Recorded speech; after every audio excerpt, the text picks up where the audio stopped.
Hello，大家好，我係 Alicia，加拿大政府註冊移民顧問，歡迎大家嚟到我哋每個禮拜嘅一個關於留學移民一個 podcast 嘅。咁咧呢個咧就係咩嚟嘅咧？就係每個禮拜咧會介紹一間特別嘅學校嘅目的咧，就俾家長們咧就係有多啲資訊啦，去為佢哋嘅小朋友選擇一啲留學嘅，可以俾佢哋喺海外留學啲學校嘅咁樣。咁今個禮拜咧，我哋就揀咗一間咧係 Illinois 喺Chicago 係美國一間 boarding school 啦，係 for grades 6到12嘅咁樣咯。咁呢間學校叫做 Bram Preparatory School，就喺 Bram Illinois 喺 Chicago 揸車4個鐘頭度啦。1982年成立嘅。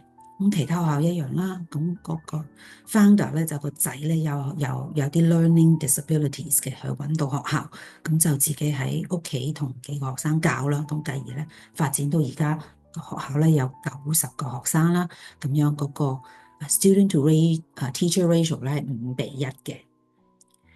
咁佢間 boarding school 啦，咁樣咁啊有好靚嘅地方啦，咁佢嗰個學費咧就係93,000美金啦，2025年、2026年嘅一個 tuition fee，咁樣大概你預計佢每年加成3-4% 到啦。咁咧佢係收呢個國際留學生嘅 international students 嘅。咁呢個好簡單介紹啦。咁如果你覺得想知多啲資訊嘅，請你 PM 我哋啦，我哋好樂意同你分享嘅。咁研究下咧，同你一齊研究下呢間學校適唔適合你啲朋友啦。如果你個親戚朋友都想聽嘅，歡迎你同佢哋 share。如果想其他學校想嚟 research 嘅，請你喺 comments 嘅留言。唔該晒，下次再見，拜拜。